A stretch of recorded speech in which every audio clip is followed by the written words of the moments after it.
They served me last. Cold beans, overcooked chicken, and not even a slice of bread.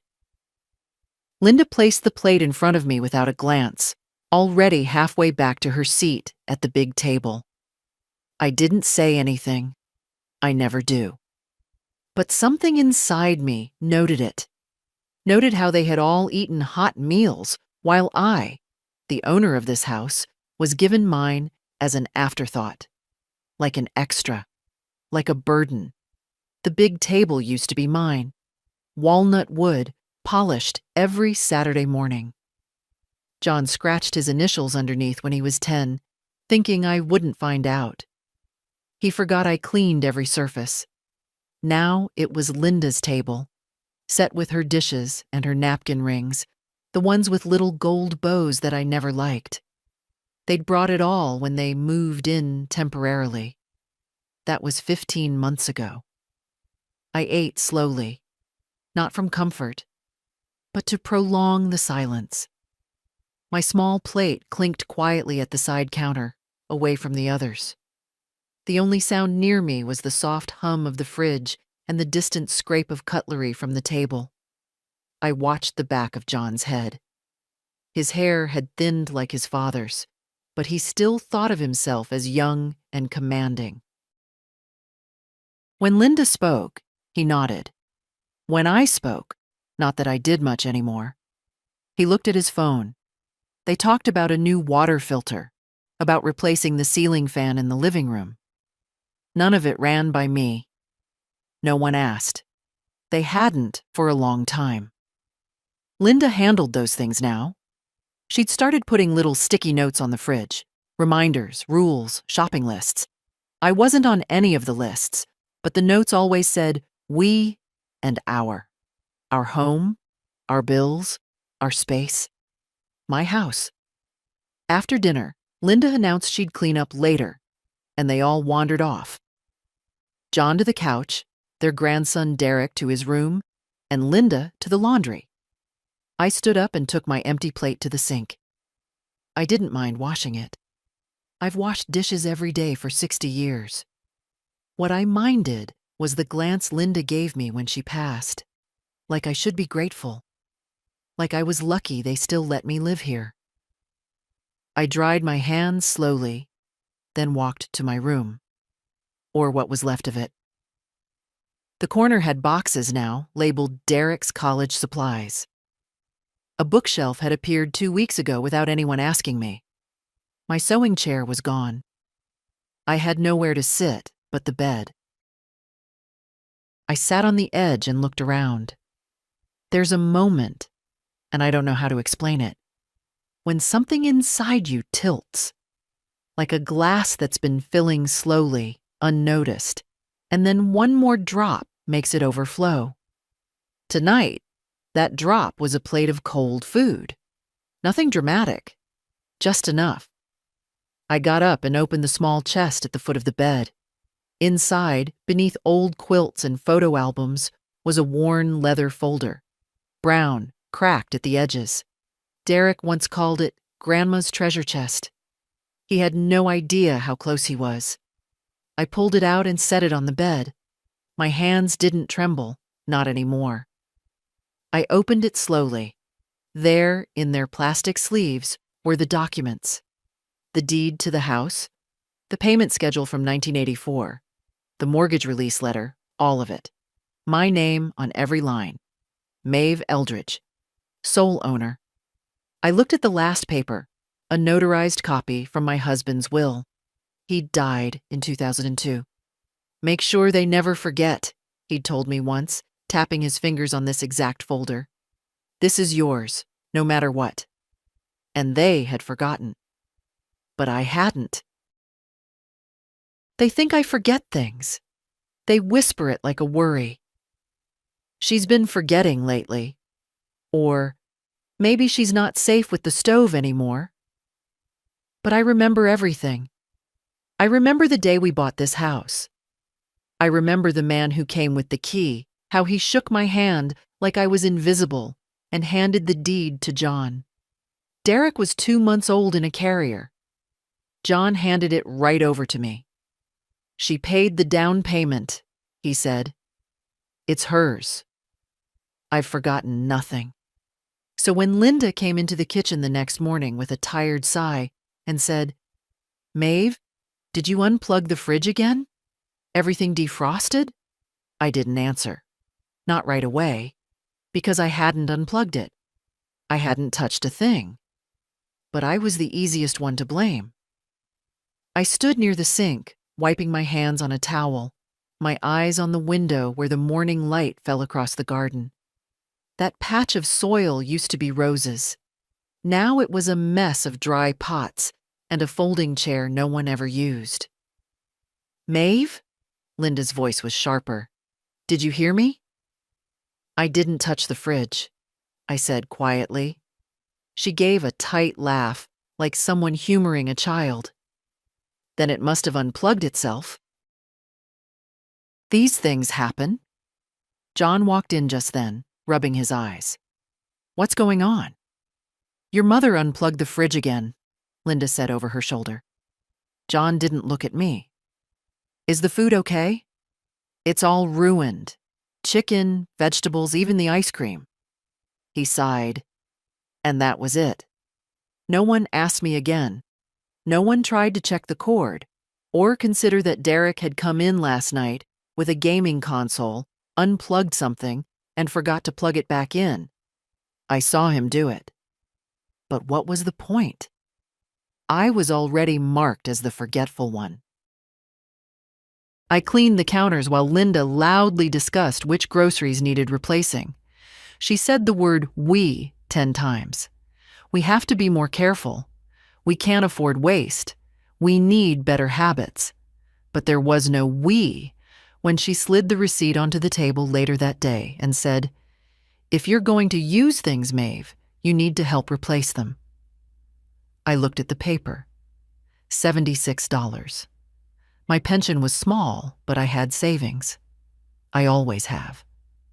Still, the way she said it, like I was freeloading in my own home, that was new. I went back to my room. Derek's college boxes were still in the corner, unopened. He hadn't even started packing. The bookshelf now held John's old law textbooks. He never finished law school. Worked in HVAC for years. Nothing wrong with that. But the books had always stayed in boxes in their garage, until now. Now they were on my shelf. That afternoon I tried to bake. It was a habit. Thursday was baking day, always had been. I pulled out flour, sugar, the bowl I kept under the sink. Then I reached for the pie tin, but it was gone. I checked the cabinet. All new pans, non-stick, fancy, arranged like a catalog. I didn't touch them. Linda came in as I was rummaging through a drawer. Looking for something? My pie tin. Oh, she said. I think we donated some of the older things last month. There wasn't much space. I didn't approve that. She gave me a long look. Maeve, you've been a little scattered lately. We thought you'd appreciate the help. The help. I sat down at the small kitchen table, the one they'd pushed into the corner for me. It used to be in the sunroom, for plants. Now it was where I ate, away from the others, facing the wall. I didn't say anything, not because I didn't have words, but because the silence was sharper, cleaner. I thought of the folder upstairs. I thought of the name typed clean and bold on that deed. Mine. Let them whisper. Let them assume. I know what's mine. They'd moved into the living room next, not gradually, not with discussion, but like a tide coming in, covering more ground each week. First, it was just Linda's magazines on the coffee table. Then John's golf trophies appeared on the mantel. Then Derek's gaming console wires wound across the floor like ivy. Last week I came in and found my armchair gone. Storage, John had said. There wasn't space. That chair had been mine since '84. I bought it after my first gallbladder surgery. High back, Firm arms, a pale green upholstery that didn't match anything but felt like home. I didn't argue. I went to the hallway and sat on the bench where we used to keep shoes. They keep that bench empty now. It's too cluttered, Linda says. I noticed my cross-stitch on the wall was gone too, the one I'd done the year we paid off the mortgage. Bless this house. It had hung above the fireplace for almost 2 decades. I found it 2 days later in a plastic tub in the garage. The glass was cracked. They didn't ask before changing the drapes either, or the cushions, or the rugs. All gray and white now. Minimalist, Linda says. Clean lines, no color, no warmth, no trace of me. That evening, I made myself a cup of tea. No one offered. No one noticed. They were all in the living room watching a loud movie, the kind where the music never stops and people are always yelling. I sat at my kitchen corner and stirred honey into my mug. Linda passed through and paused. Maeve, could you use a coaster? That's a new table. I looked down. It was the same old Formica I'd had since 1992, just scrubbed shiny by me. But I nodded, reached for the little woven coaster, and placed my mug gently on it. She smiled tightly and went back to her movie. That night, I went to bed early, but when I got there, my room wasn't just cluttered with boxes anymore. Derek had brought in a small desk. It was pushed into the corner by the window. "What's this?" I asked him the next morning. "Oh, Mom said I could use this room for studying. Better light." I looked at the corner where my rocking chair used to be. It had vanished too. "You're in here now?" I asked. My voice was calm. He shrugged. "Just during the day. You're always napping anyway. Always napping." I opened my dresser later and found half my scarves gone. In their place, a row of t-shirts and men's socks. I didn't ask. I didn't argue. Instead, I sat on the bed and looked around the room I had slept in for 46 years. The room where I nursed my son after his birth. Where I cried quietly the night my husband died. Where I stitched quilts and wrote grocery lists and rubbed Vicks on my chest in flu season. Now it was a shared space, but only one side had my things. I opened the drawer of my nightstand. Tucked beneath an old novel was a card. A birthday card from 3 years ago. To Grandma, the real heart of this family. It was from Abby, my granddaughter. She'd written in tiny letters around the edges of the card because she ran out of space. "I miss your baking. I miss your voice. I miss you." I held it in my hands for a long time. They say you shouldn't hold on to the past, but sometimes the past is the only thing that still recognizes you. I found the note pinned to the fridge with a sunflower magnet, handwritten in neat blue ink. "House guidelines," it read at the top. Underneath, a list. Not a long one, but it didn't need to be. "Please don't use the washer after 7 p.m. It disrupts Derek's studying. All perishables must be labeled. Unmarked items may be discarded. Common areas should be kept tidy. Personal items will be relocated. Meals are coordinated by Linda. If you need something specific, please write it down. If you're unsure about any house decisions, please speak to John or Linda first." At the bottom, "Thank you for helping us keep our shared space harmonious." Shared space. I stared at that word for a long time. My hand rested on the edge of the counter where, just a year ago, I'd rolled out pie crust for Abby's birthday. Now, even the fridge had been colonized. My name wasn't on the milk carton. I hadn't labeled the butter. I opened the fridge slowly. A Post-it note on the orange juice. For breakfast, use only. Another on the casserole. Dinner, don't touch. I didn't say a word. Just closed the door as softly as I could. Later that afternoon, Linda was on the phone in the living room, her voice high and cheerful. "Yes, it's going well," she was saying. "It's not a huge place, but we're making it work. Got everything running smoothly. Derek's thriving. No, she's quiet mostly. Keeps to herself. She. Not Maeve, not Mom. Just she." When I walked in to get my shawl from the coat rack, she smiled like nothing was wrong, as if I hadn't heard, as if I weren't real. That evening, John came into the kitchen and said, "We're thinking of rearranging the garage. Make space for Linda's gardening stuff. Some of your things might have to go." "What things?" I asked.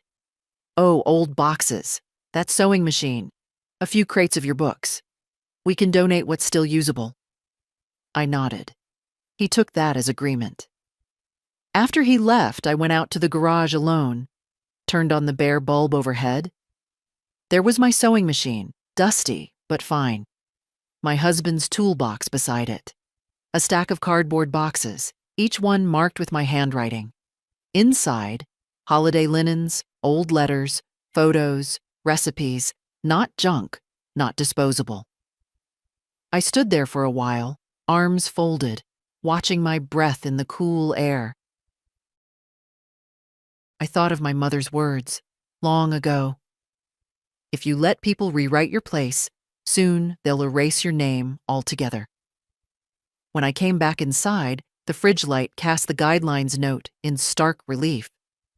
5 neat rules. A blueprint of how to be small, quiet, absent. I went to the drawer where we used to keep pens and tape. Still there. One small act of resistance. I picked up a red pen and walked back to the fridge. I crossed out the heading. Instead of house guidelines, I wrote in a clear, steady hand, Maeve's house. Temporary guests. And then I made tea. I heard the car pull into the driveway before I saw her. Abby never honked or texted first. She just came. Like people used to. I was peeling potatoes by the window when the old blue Civic rolled to a stop. She stepped out, wearing a denim jacket and a backpack, her hair in a messy braid. The porch light was already on, though it was barely past 5. She knocked gently, out of habit. Then she opened the door and peeked in. "Grandma?" I turned, wiping my hands on a towel. "In the kitchen, sweetheart."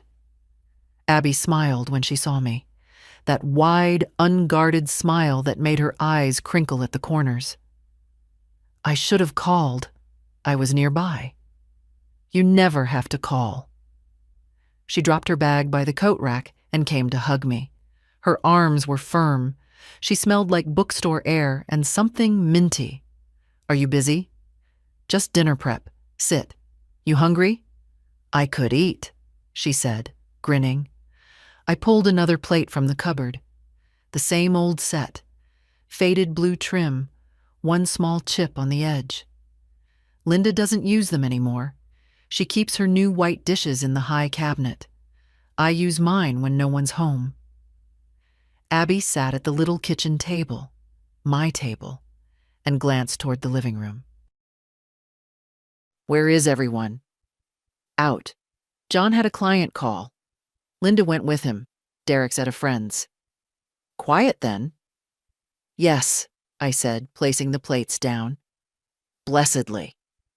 We ate without rushing. I gave her the good part of the chicken, the one with the crispier skin. She asked about my hydrangeas, gone dry now, end of season, and told me about her part-time job at the college library. She'd just finished midterms. "I'm surviving," she said, which in November is basically a win. I laughed, then looked at her carefully. "You doing okay?" She paused, then nodded. "Yeah, I think I am." When we finished, she offered to do the dishes. I waved her off. "No, sit with me a while." She did. I poured tea the way I always do, dark, strong, with just enough honey. She drank it slowly, watching the steam rise. Then she glanced toward the hallway. "Grandma," she said, "is everything all right here?" I met her eyes. "Why do you ask?" She looked uncomfortable, suddenly careful. It feels different. Like you're not quite here. Like they've taken over." I stayed quiet. "You used to tell me when things bothered you," she said softly. "It's not just one thing," I said after a moment. "It's the way they walk around like they built the walls, the way I get corrected for using my own stove, the way I'm called forgetful when I know exactly what's going on." Abby's jaw tightened. "I thought it was just me. I visited 2 weeks ago and Linda barely looked at me, said, 'Don't mind the clutter, we're adjusting to a smaller place.' As if this wasn't your home." I nodded. She reached into her backpack and pulled something out. A small tin. "I brought you these. The lemon drops. The kind you like." I took the tin, my fingers brushing hers. "Thank you." We sat for a while longer, sipping tea in the quiet kitchen. Before she left, Abby stood in the doorway, her eyes on mine. "You know you don't have to let this continue." I didn't reply. She leaned forward and kissed my cheek. "You're still you. Don't let them forget that." After she was gone, I stood in the doorway for a long time, holding the tin. Lemon drops. A small thing. But something meant for me. I opened the drawer where I kept important things. Among the pens and scissors, I slipped the tin inside, next to the house deed. Then I closed the drawer slowly. Let them keep changing the curtains, rearranging the shelves, rewriting the rules. They haven't seen what I still remember how to do. She didn't even lower her voice when she said it. It was morning, a Thursday. The kind where the sunlight falls through the front window just right, and you almost forget how far things have gone. I was in the kitchen, folding a dish towel. Linda stood by the counter with a mug of coffee she hadn't offered to anyone but herself. John was checking his phone, pacing the dining room. Derek wasn't awake yet. "Maeve," Linda began, setting her mug down like she was about to negotiate a real estate deal. "We've been thinking." I didn't look up. I didn't need to. She kept going. "We know this arrangement has been less than ideal for everyone. And it's clear the house doesn't really accommodate 3 adults and a teenager comfortably. There just isn't enough room." I kept folding. "I mean, you've said it yourself," she added quickly, as if softening the blow. "It's hard, right? The noise, the energy, the pace." John still hadn't said a word. Then she said it. "We've looked into some options. There's a really lovely assisted living facility on the edge of town, River Pines. Maybe you've heard of it." I stopped folding. "Nice rooms, lots of activities," she continued. "It would give you privacy, structure, medical care if you ever need it." I turned to face her. "You're sending me to a home." "Not sending," she said, lifting her eyebrows like I was being difficult. "We're suggesting. We think it would be good for you. You wouldn't have to worry about all this." "All this?" I echoed. "Cooking, laundry, being woken up by Derek's gaming. I mean, it's not ideal for you. And frankly, Maeve, you're not getting younger."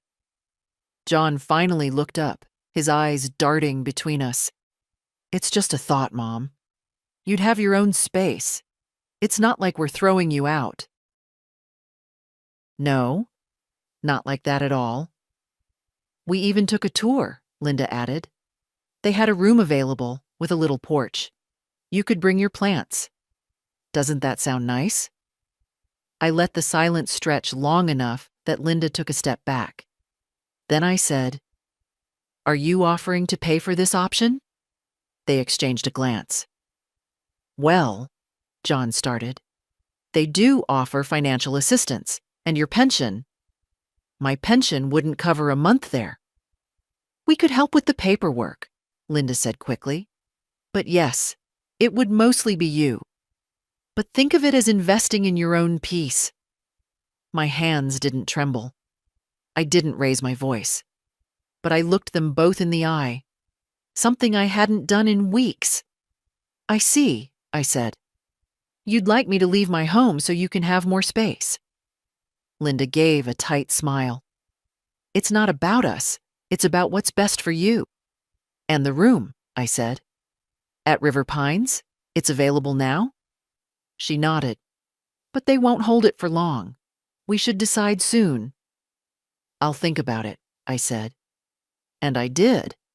I thought about it as I washed the single teacup I'd used, as I stepped carefully over Derek's sneakers in the hallway, as I passed the bookshelf where my cookbooks used to be, now stuffed with Linda's real estate folders.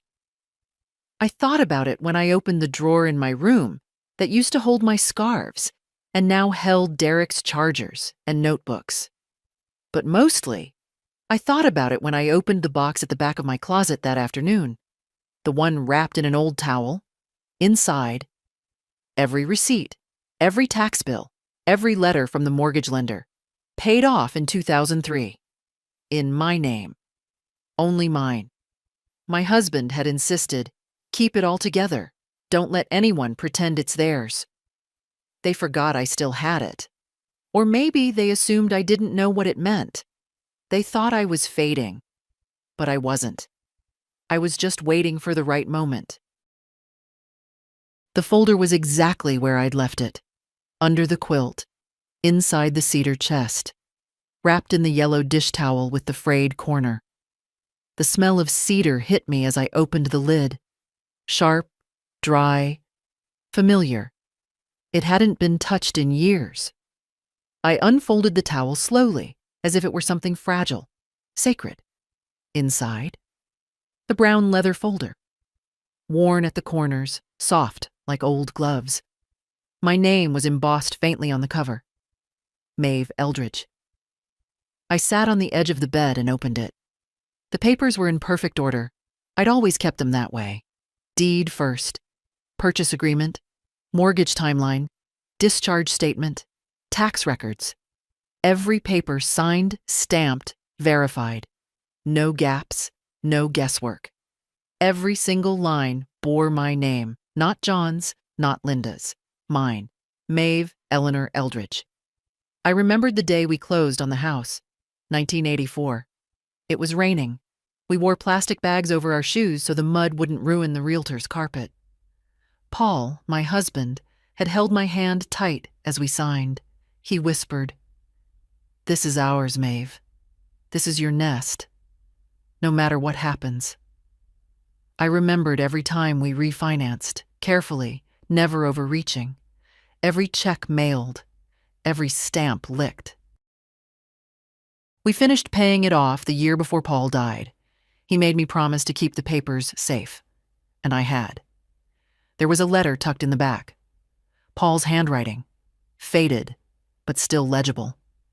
If something ever goes sideways, remember, paper talks. People forget, twist, pretend, but paper talks straight. I folded the letter back in place, hands steady now.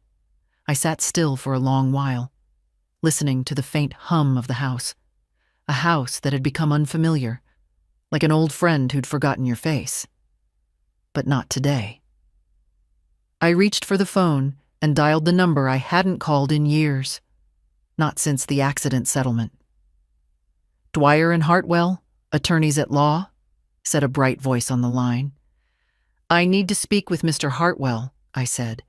"Tell him it's Maeve Eldridge." There was a pause. "Of course, Mrs. Eldridge. One moment." The same voice returned less than a minute later, more respectful now. "Mr. Hartwell will see you at 10 tomorrow morning. Will that work?" "Yes," I said. "That'll do just fine." After I hung up, I sat for a moment with the phone still in my hand. Then I stood, walked to the mirror and looked at myself for the first time in days. My face had softened, yes, Time had taken its due. But the lines around my mouth were not from frowning. They were from holding things in, from letting silence speak where words would have shattered. I brushed my hair, put on a fresh blouse, picked out the coat Paul bought me the year before he died. Forest green, heavy wool, a little dated. I wore it anyway. Then I took the folder and set it by the door, ready for the morning. Let them think what they want. Let them sleep peacefully one more night. They believed I was fading. But what they failed to see, what they forgot, was that everything under this roof still had my name on it. And tomorrow, someone besides me would finally remember that too. I woke before the sun, not out of worry, out of clarity. There's a kind of quiet that only comes when you know exactly what you're about to do. No doubt. No rehearsals. Just a straight, steady path ahead. I sat at the edge of the bed, the brown leather folder on my lap, and watched the light shift slowly across the wall as the day began. I dressed carefully. Navy skirt, blouse with the pearl buttons, same coat from yesterday, hair combed back, neat, lipstick, a faint coral I hadn't worn in months. Not for vanity, for presence. At 9:10, I stepped out the door, folder in hand. No one heard me leave. Derek was still snoring. John and Linda were likely arguing over coffee. I didn't care. Not this morning. The law office was in a squat brick building by the post office. I hadn't been there in nearly 7 years, but the door still stuck the same way when you pulled it open. Inside, polished wood, a faint lemon smell. The receptionist looked up and smiled. "Mrs. Eldridge?" I nodded. "Mr. Hartwell is expecting you." He stood when I entered, still tall, though older now, his hair white around the temples. We'd worked together years ago after Paul's accident.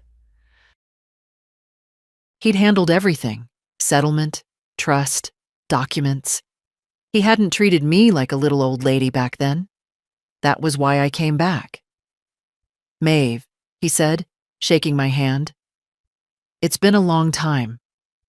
"Not long enough," I replied quietly, and he nodded like he understood. I handed him the folder. He opened it slowly, reverently, like it was a relic. Page by page he examined it, nodding occasionally, tapping his pen once or twice. "I assume you're not here to reminisce," he said finally. "No," I said. "I want to prepare a formal notice of termination of informal tenancy. I want them out." "Understood." He didn't flinch. "Is there a lease? Any rental agreement?" "No. They're family. They came to stay after a job loss. I allowed it. It was supposed to be temporary." "And it's been?" 15 months. "Do they contribute financially?" "They buy groceries, that's all. The utilities are under my name. The house is paid off. Taxes current. I've never asked them for rent." He nodded again, already writing. "And they're now attempting to remove you from the home?" "They've suggested a care facility, not subtly." Hartwell's face hardened slightly. "Do they know you still have the deed?" "I don't think they remember. Or they assume I wouldn't know what to do with it." He looked up then, not with pity, with something closer to admiration. "Let's remind them." Over the next 40 minutes, we drafted everything: the notice, the delivery plan, the legal framework. I signed calmly, with a hand that didn't shake. He'd courier the letter in 2 days, give them the legal window, enough time to pack and pretend it was their choice. "And what about your protection in the meantime?" he asked. "I'll be fine." He raised an eyebrow. "Abby stops by. I have neighbors, and I'm not leaving my house." He smiled then, the kind that doesn't reach the eyes but respects your decision. You always were direct. I learned to be. When we finished, I stood to go. He held the door for me. Maeve, he said as I reached the lobby, this is going to be messy. No, I said. It's already been messy. Now it's going to be clean. I stepped back into the cold morning, air sharp and bright. I walked slowly to the bus stop, folder light in my hands. For once, I didn't feel like someone heading home. I felt like someone heading back to reclaim what was hers. They didn't notice I'd been out. When I stepped back through the door, the house smelled like bacon and burned toast. Derek's sneakers were in the hallway again, one on its side. I picked them up, placed them neatly by the wall. Linda was in the kitchen, humming tunelessly, phone tucked between her ear and shoulder. No, we haven't heard back yet, she was saying, but Maeve seemed agreeable, quiet. That's usually a good sign. I passed behind her silently. She didn't turn. John was in the living room, reading something on his tablet. He looked up as I walked through but didn't speak, just nodded, like I was a guest returning from an errand. I went to my room and shut the door. I set the folder down gently on my desk. Next to it, I placed a fresh manila envelope, one I'd picked up on the way back. Tomorrow, the courier would come. It would all begin. But tonight, I was still invisible. Around 4 o'clock, I heard Abby's voice, light, surprised. I didn't know you'd be home. They hadn't told her, apparently. I stood at the edge of the hallway, just outside the kitchen. I just thought I'd drop off some things Grandma asked for, Abby said. Her voice was neutral, polite. Where is she? She's resting, Linda said quickly. She's been a bit overwhelmed lately. Overwhelmed. I stepped into the kitchen. Abby turned toward me, a smile already forming. Hi, Grandma. Hello, darling. Linda blinked. Oh, you're up. I wasn't sleeping. Abby came to hug me. She smelled of fresh air and lavender shampoo. She pressed something into my hand, a paper bag folded neatly. The ginger chews you like, she whispered, and that tea blend you couldn't find last time. I squeezed her hand. Thank you, I said. She pulled back, then looked between me and Linda. Well, I should get going. Just wanted to drop that off. You're welcome to stay for dinner, Linda said, voice overly bright. We're making chicken stir-fry. Abby hesitated, then shook her head. Another time. As she passed me at the hallway, she said under her breath, You okay? Yes, I whispered back. I'm more than okay. She paused, searching my face, then nodded once and left. That night, we ate dinner in silence. Linda talked about a client's dog. John grunted about the heater in the car. No one asked me anything. No one noticed that I was barely touching my food. Later, as I rinsed my dish alone at the sink, Linda came to the doorway. You've been quiet today, she said lightly. Just tired, I answered. Maybe we should schedule a tour this weekend. At River Pines. They said a spot's still available. I turned off the tap, dried my hands. Then I looked at her. Don't worry about that, I said calmly. I have some things to handle first. She gave me that careful smile, the one she uses when she thinks I'm confused, but trying. Well, just let us know. I nodded. I will. When she left the room, I opened the drawer by the stove, pulled out a pen and a small notepad. I wrote a short list. Tea for Abby Call from Hartwell. Confirm delivery pack up Paul's tools. Bring inside print photo from 1984. Frame it. I looked at the list for a long time. Then I added one more line. Prepare my home for quiet again. Tomorrow, the papers would be in their hands. And with them, the reminder. They didn't move in here, they were let in. And that permission is about to be revoked. It rained the next morning. Soft, steady, cleansing. I stood by the window with my tea and watched the water streak down the glass. The garden was quiet. No wind, no rustling branches. Just that calm, even kind of rain that makes you feel like the world is taking a breath. Inside the house, though, the air had started to shift. They didn't know yet. Not really.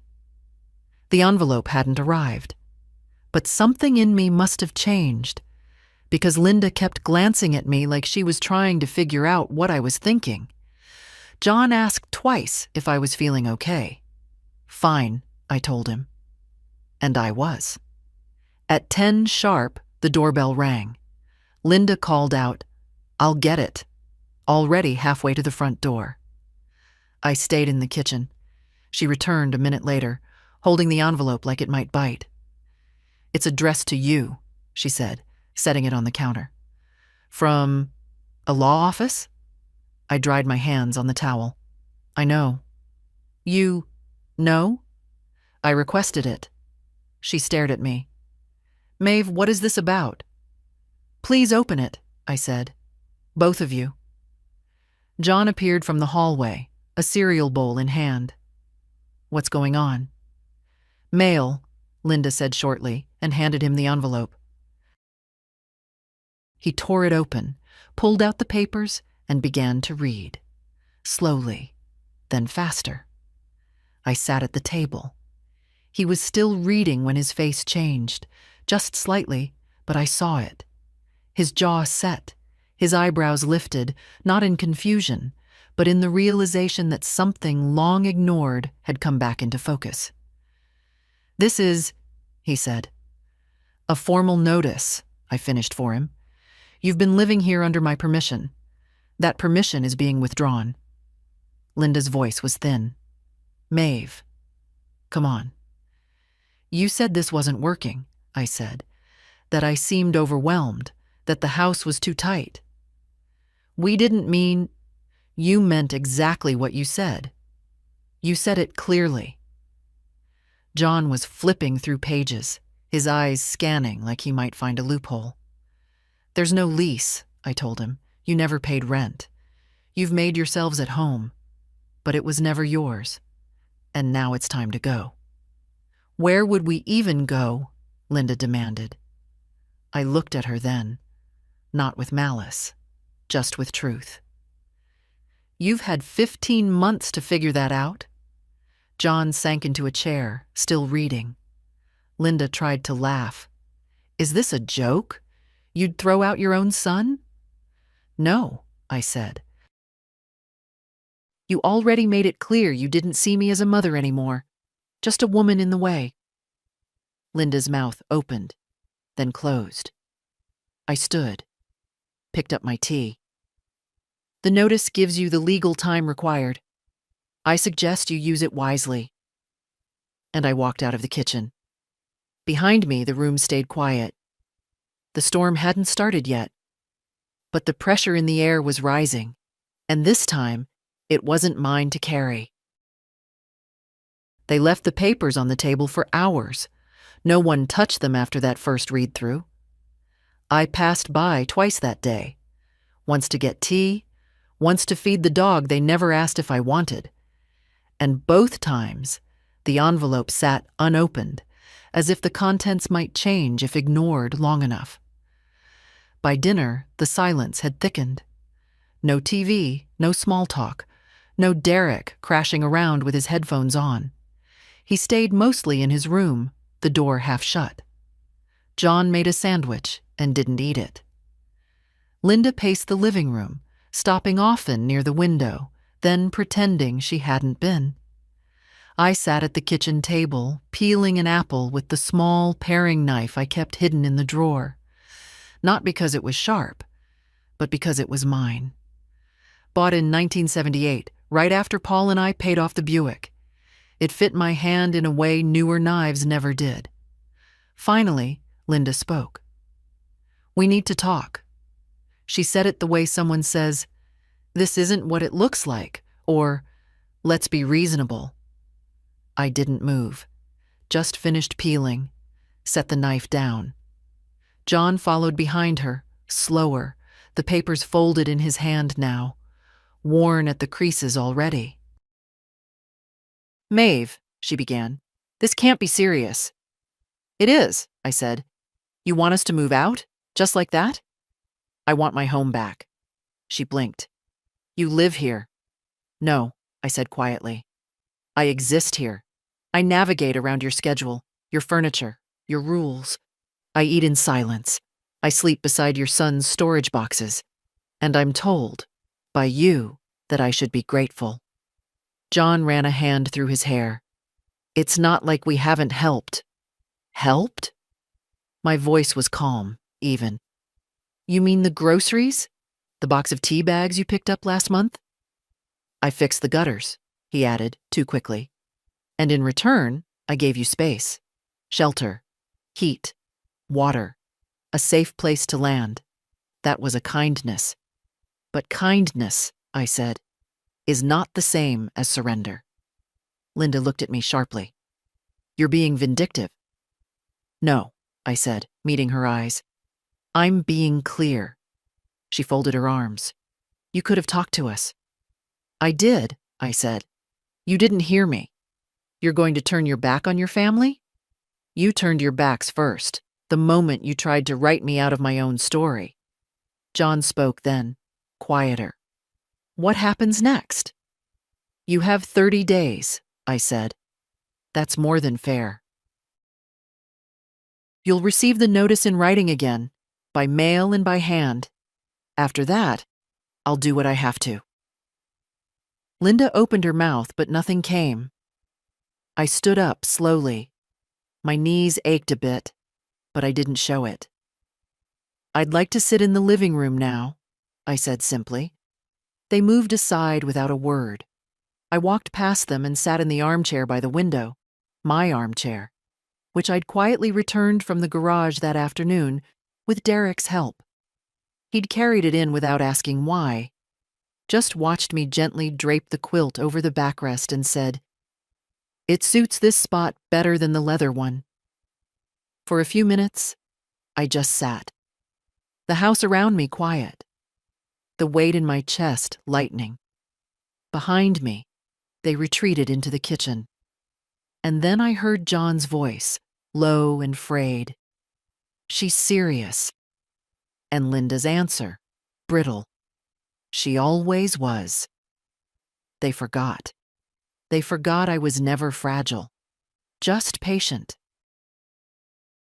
They began packing that weekend, not openly, not with boxes in the hallway and loud discussions about where to go. No, that would have required dignity. Instead, it started with small disappearances. The blender vanished from the kitchen counter. A framed photo from the mantel was gone the next day. I noticed a suitcase by Derek's door, half-zipped, with t-shirts sticking out like the tongue of someone who'd just told a lie. I didn't comment. I let it unfold. This time, I didn't need to explain myself. They moved through the house differently now, careful, watchful, like tenants late on rent, avoiding the landlord.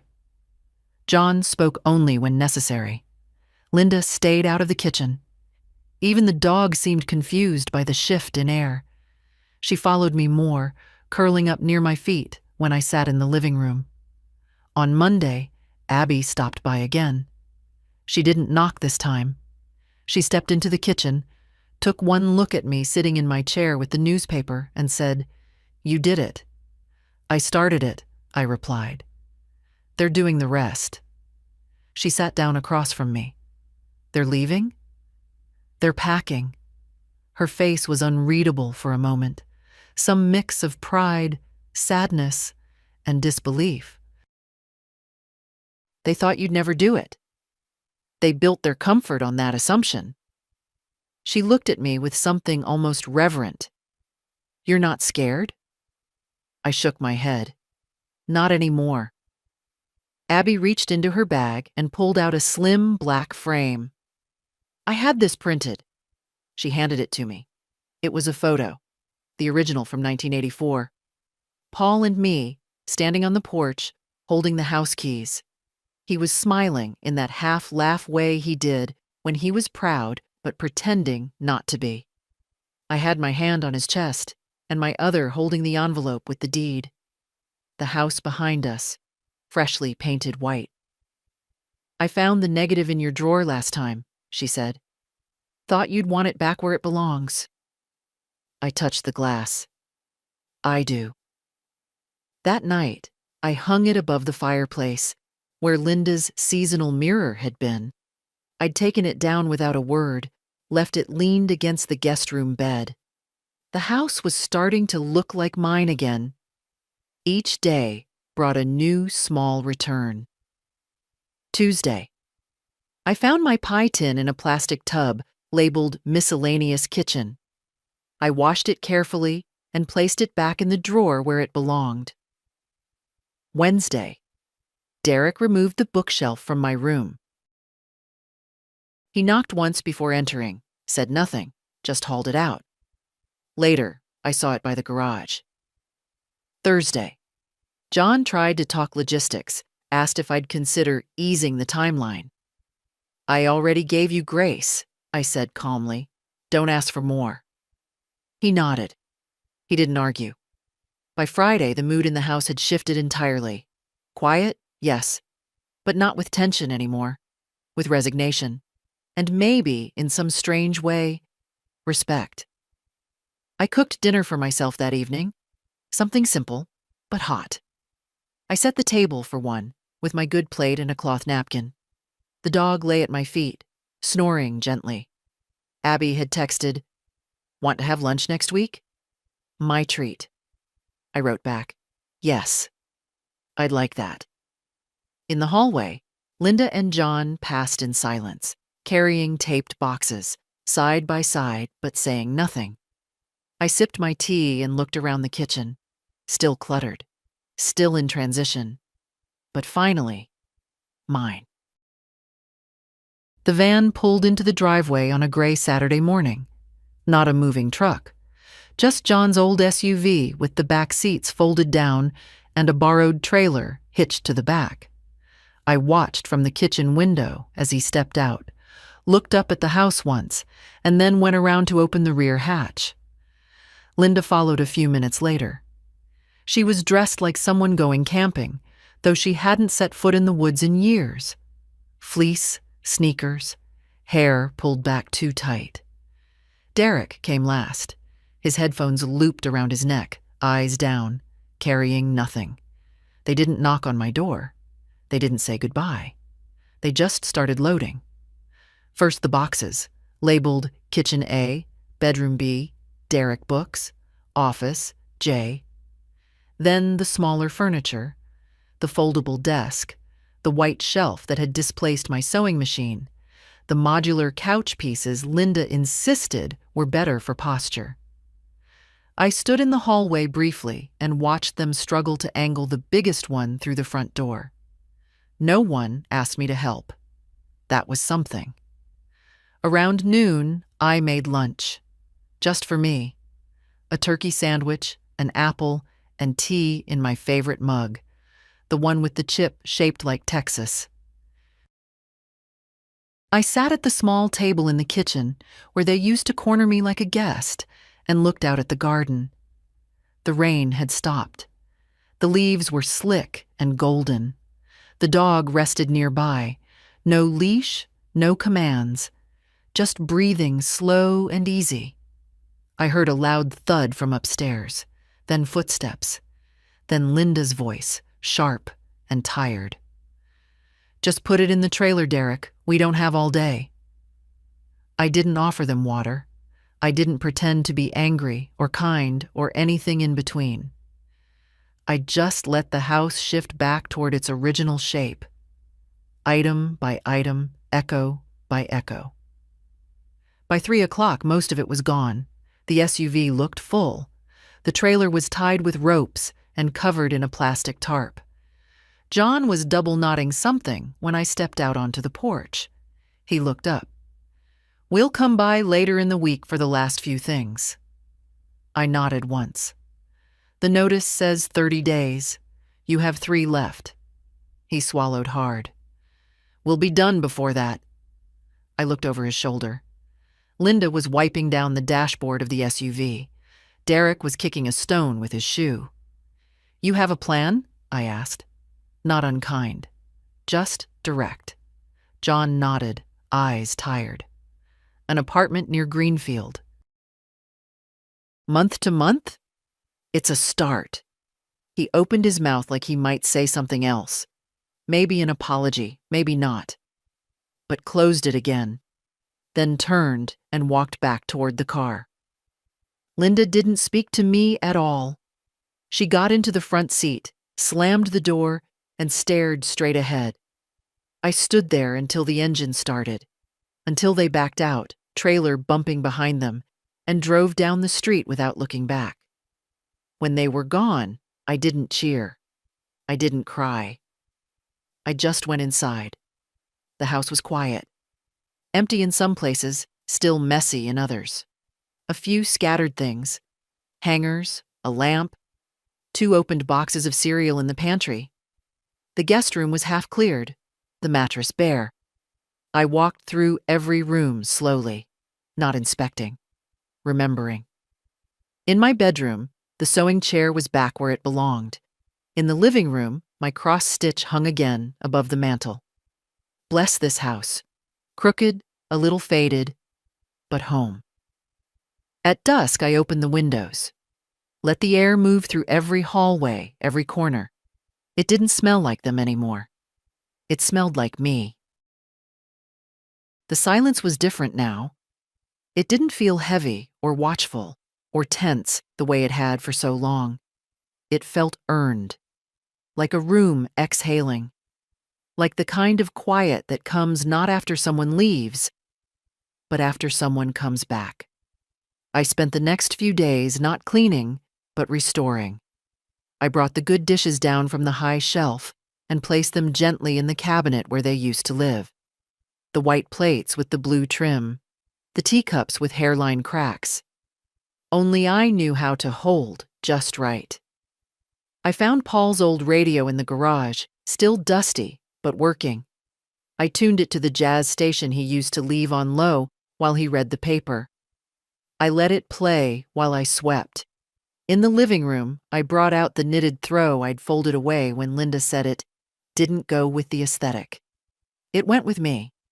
I placed it over the back of the armchair, the one by the window, where the afternoon sun warmed the fabric just so. That chair had a dent from Paul's wallet in the right side cushion. I used to tease him about sitting lopsided. He never noticed. I left the dent. It was mine now. The dog, Pepper, though they rarely called her anything but hey, had settled into a rhythm too. She followed me from room to room, lay beside my bed at night, waited for me in the hallway each morning. No leash, no orders, just presence. One afternoon, Abby came by with a paper bag and a new book. "You look different," she said as I opened the door. "I feel different." She stepped inside and immediately sighed. "It smells like you again." "Is that good or bad?" "It's home," she said simply. We sat at the kitchen table, my table, and shared tea and peanut butter cookies I'd made the night before. She told me about her finals, about a class she hated but couldn't drop, about a boy she liked but didn't trust yet. I listened, fully, without needing to multitask or pretend not to be in the way. And when she finished, she reached across the table and took my hand. "I was scared for you," she said softly. "I thought they were erasing you." "They were trying," I said. But I remembered something they didn't. "What?" I looked around the kitchen. The worn counters. The window with the lace curtain. The small crack in the linoleum near the sink. All of it familiar. All of it mine.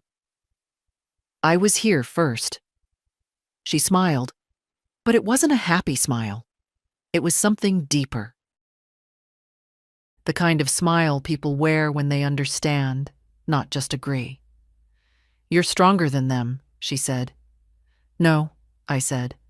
"I was just quiet longer." After she left, I walked through the house again. In the guest room, the last of the cardboard boxes were gone. I'd donated what they'd left behind.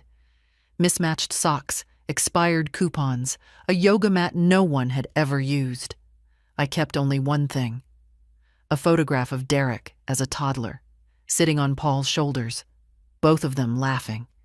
It wasn't for them. It was for me. A reminder that even the ones who disappoint us still came from moments of joy.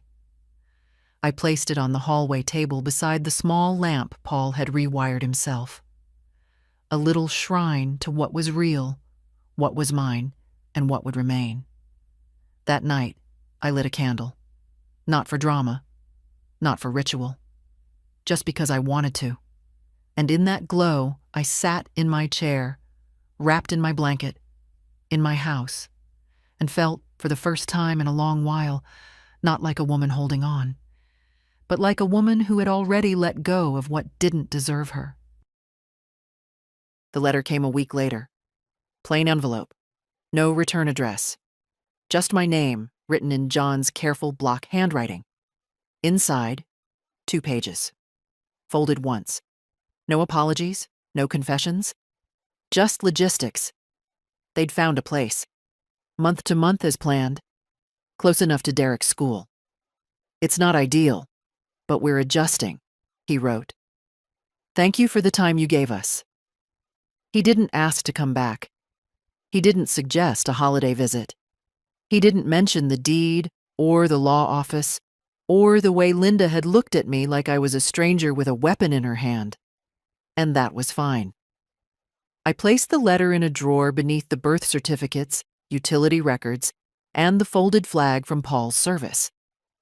It didn't belong in the folder with the deed, but I didn't throw it away.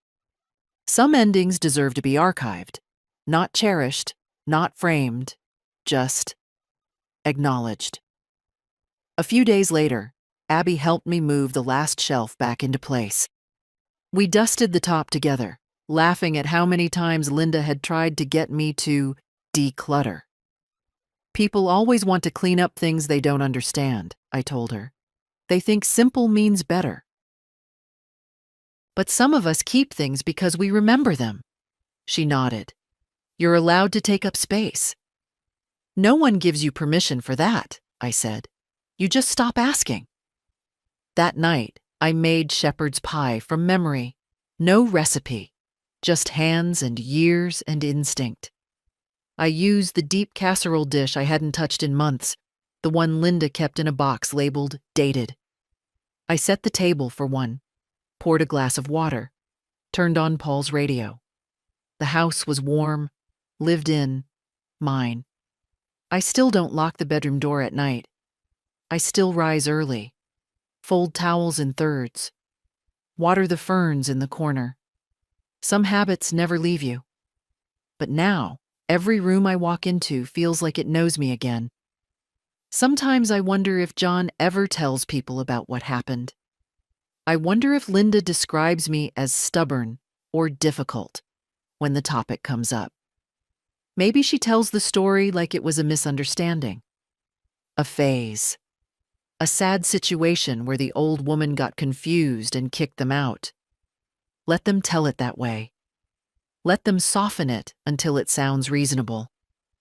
But Abby knows. And I know. I didn't kick them out. I remembered my name. And I spoke it out loud.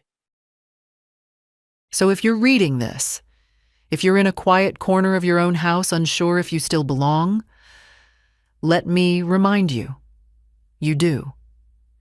And if you need permission to take up space again, let this be it. You're not in the way. You are the reason the walls were built.